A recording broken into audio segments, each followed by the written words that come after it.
এই যে বিশ্ববিদ্যালয়, এর নাম নালন্দা।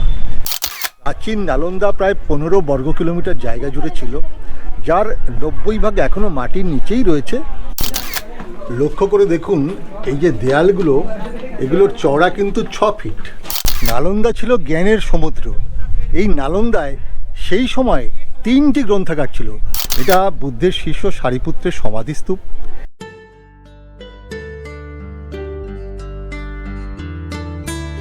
রাজগীর ভ্রমণের প্রথম পর্বে আমরা প্রাচীন মগধের ঐতিহাসিক জায়গাগুলি ঘুরিয়ে দেখিয়েছি, আর দ্বিতীয় পর্বে দেখিয়েছি জৈন ধর্মের 2 প্রধান তীর্থ পাওয়াপুরী ও কুণ্ডলপুর।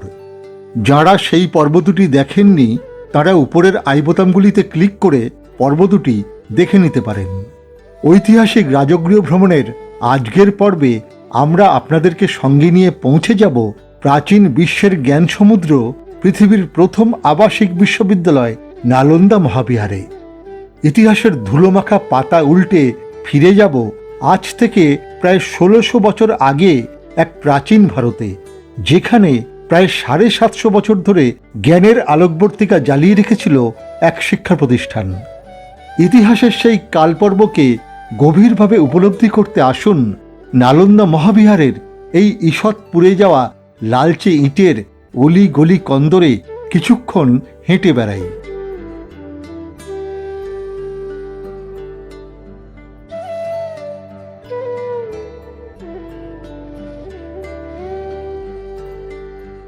আমি চলে এসেছি নালন্দা বিশ্ববিদ্যালয়ের যে প্রাচীন ধ্বংসাবশেষ তার টিকিট কাউন্টারের সামনে।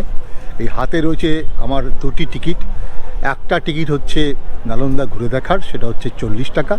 আর এই লাল যে গোলাপি যে টিকিটটা, এটা হচ্ছে আমি যে ভিডিও ক্যামেরা দিয়ে ভিডিও করছি তার টিকিট, এটা নিয়েছে 25 টাকা।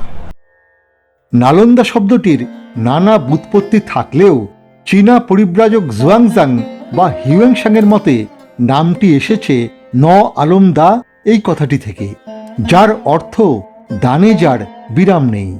এই দান হল মূলত জ্ঞান দান।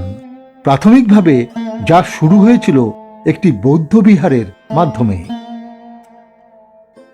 সম্রাট অশোকের আমলে এই জায়গায় ছিল একটি বৌদ্ধ বিহার।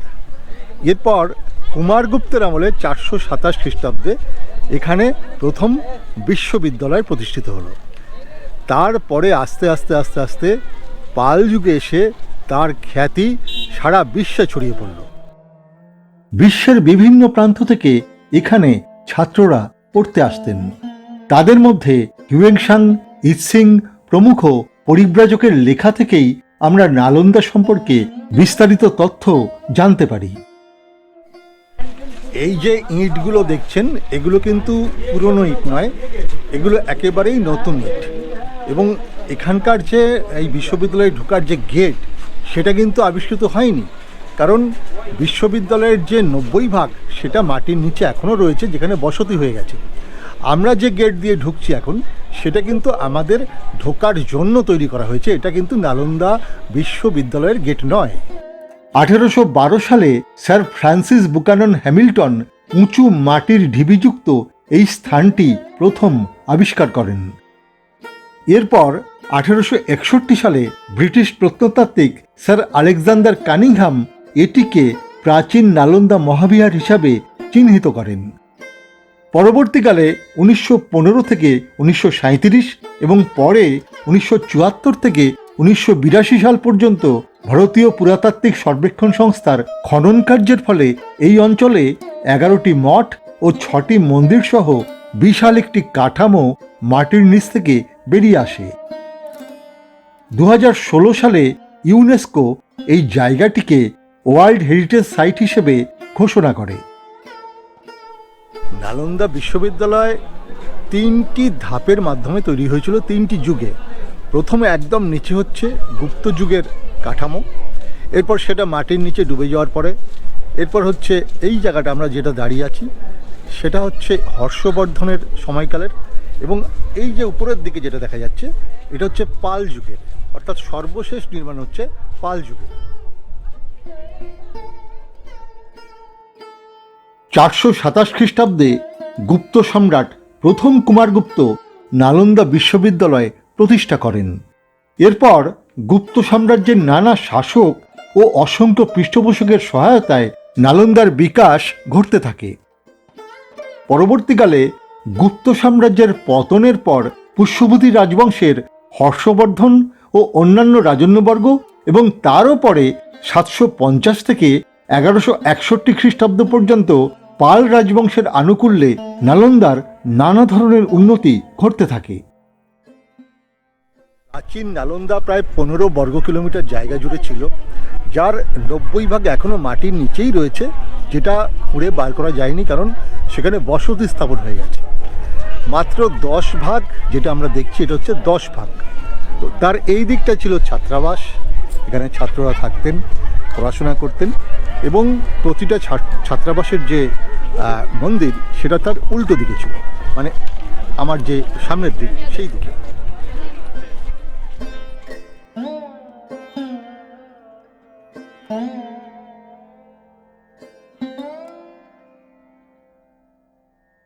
নালন্দা ছিল বিশ্বের প্রথম আবাসিক বিশ্ববিদ্যালয়, যেখানে কিনা 20,000 ছাত্রছাত্রী এখানে থেকে পড়াশোনা করতেন, আর তাদের শিক্ষা দেওয়ার জন্য ছিলেন 2,000 শিক্ষক। নালন্দা মহাবিহারে বিভিন্ন সময়ে শিক্ষকতা করেছেন অধ্যক্ষ শিলভদ্র, ধর্মপাল, ধর্মকীর্তি, শান্তরক্ষিত, বসুবন্ধু, নাগার্জুন, চন্দ্রগোবিন্দ ও অতীশ দীপঙ্কর শ্রীজ্ঞান সহ প্রায় 2,000 শিক্ষক। তাদের কেউ কেউ আবার পূর্ববর্তী সময়ে নালন্দা মহাবিহারের কৃতি ছাত্রও ছিলেন।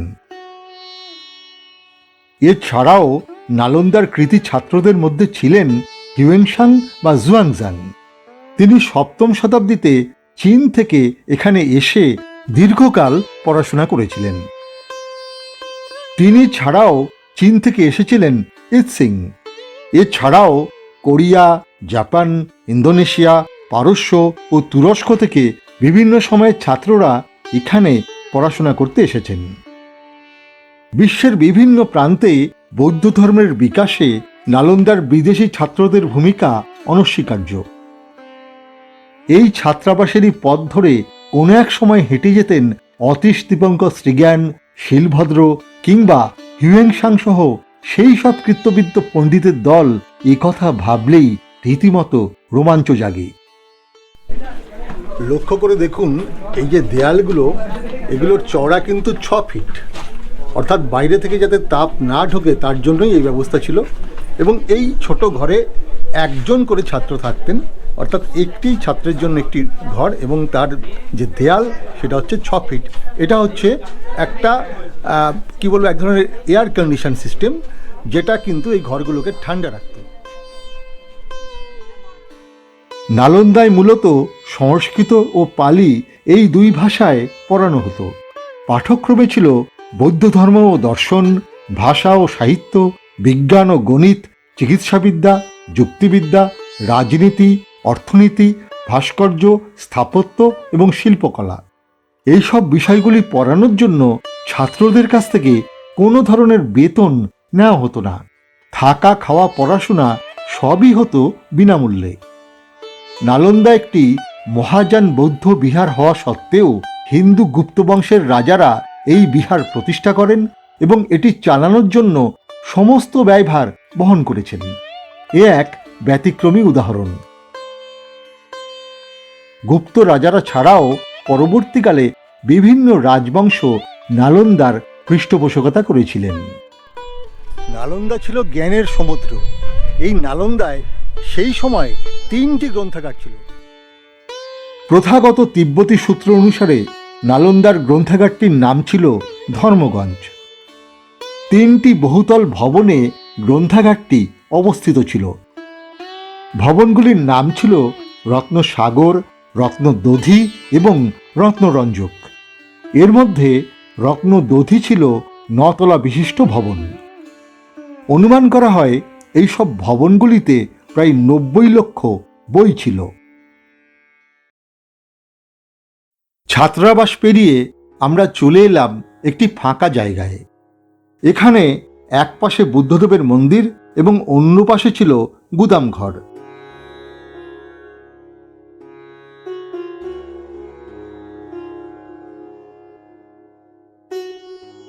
এটা হচ্ছে হর্ষবর্ধনের আমলের গুদামঘর।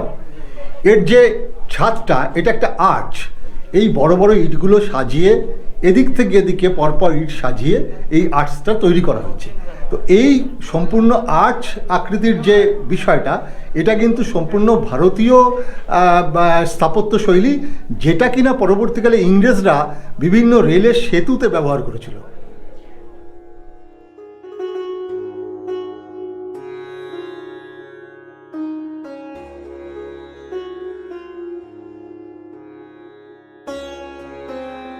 গুদামঘর দেখে আমরা বেরিয়ে এলাম নালন্দার ধ্বংসস্তূপের বিস্তীর্ণ ফাঁকা অংশে।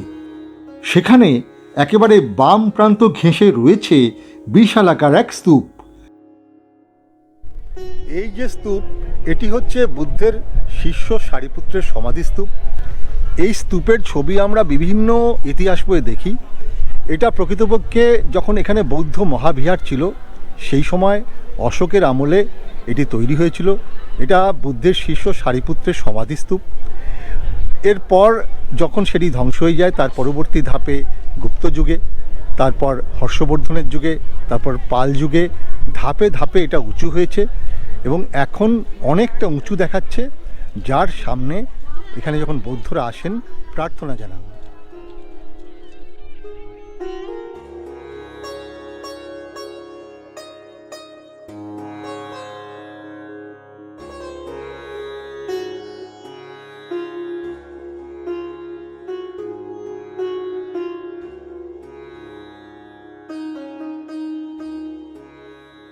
জ্ঞান সমুদ্র বেশিরভাগ সময়ই শাসকের রক্তরসে পড়ে। এই নালন্দার উপর 3টি আক্রমণ হয়েছিল বিভিন্ন শতাব্দীতে। এবারে বলবো নালন্দার উপর প্রধান 3টি আক্রমণের কথা, যার শেষ আক্রমণটি ছিল ভয়াবহ। নালন্দার উপর প্রথম বড় আক্রমণটি নেমে আসে 455 থেকে 467 খ্রিস্টাব্দের মধ্যে। হুন শাসক মিহিরকুল নানা কারণে বৌদ্ধ ভিক্ষুদের উপর প্রধান্বিত হয়ে এই প্রথম আক্রমণটি করেন। তবে স্কন্দগুপ্ত সহ পরবর্তী গুপ্ত শাসকরা এরপর নালন্দাকে পুনরায় নির্মাণ করে দেন। পরবর্তীকালে হর্ষবর্ধনের সাথে রাজনৈতিক সংঘাত ও বৌদ্ধ ধর্মের প্রতি বিরূপতার কারণে শৈব ধর্মাবলম্বী গৌরাজ শশাঙ্ক নালন্দা আক্রমণ করে মহাবিহারের যথেচ্ছ ক্ষতি সাধন করেন। তবে এই আক্রমণও নালন্দা সামলে উঠেছিল। কিন্তু আনুমানিক 1200 খ্রিস্টাব্দে তুর্কি সেনানায়ক বখতিয়ার খিলজি নালন্দায় যে ভয়াবহ আক্রমণ, অগ্নিসংযোগ ও হত্যালীলা চালান, সেই আক্রমণ নালন্দার সামলে উঠতে পারেনি। কথিত যে তিনি নালন্দা মহাবিহারকে একটি সুরক্ষিত দুর্গ মনে করে এই আক্রমণ করেছিলেন ও হাজার হাজার ভিক্ষুকে হত্যা করা সহ নালন্দার সুবিশাল গ্রন্থাগারটি পুড়িয়ে দিয়েছিলেন, যে আগুন নিভতে বেশ কয়েক মাস সময় লেগেছিল। এই আতপোড়া ইটগুলি সেই ধ্বংসযজ্ঞের সাক্ষ্য বুকে এঁকে আজও দাঁড়িয়ে রয়েছে। ঐতিহাসিকদের মতে 1200 খ্রিস্টাব্দের পর ভারতে বৌদ্ধ ধর্মের প্রভাব কমার সাথে সাথে ইসলাম ও হিন্দু ধর্মের প্রভাব বাড়তে থাকার কারণে এই শেষ আক্রমণটির পর নালন্দা মহাবিহারকে আর সেভাবে পুনর্গঠিত করা সম্ভব হয়নি। বেঁচে থাকা ভিক্ষুরাও অনেকে তিব্বতে পালিয়ে যান।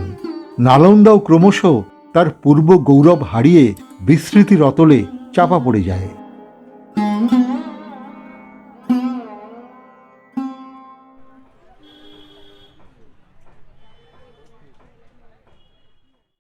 নালন্দার যে ধ্বংসাবশেষ, তার ঠিক উল্টো দিকেই রয়েছে নালন্দার মিউজিয়াম। এই মিউজিয়ামে এই অঞ্চল থেকে পাওয়া যে মূর্তি বা বিভিন্ন পাত্র, সেগুলো এখানে রাখা আছে। নালন্দা আর্কিওলজিক্যাল মিউজিয়ামটি 1917 সালে নালন্দা মহাবিহারের ঠিক উল্টো দিকেই স্থাপিত হয়। এই মিউজিয়ামে নালন্দার ধ্বংসাবশেষ থেকে প্রাপ্ত পোড়া চাল, বিভিন্ন মূর্তি, শিল্প সামগ্রী, ব্যবহৃত জিনিসপত্র, ধাতু ও মাটির পাত্র, শিলমোহর ইত্যাদি প্রায় 350 ধরনের নিদর্শন প্রদর্শিত রয়েছে। মিউজিয়ামটি শুক্রবার বাদে প্রতিদিনই সকাল 9টা থেকে বিকেল 5টা পর্যন্ত খোলা থাকে। ঢুকতে 10 টাকার টিকিট লাগে।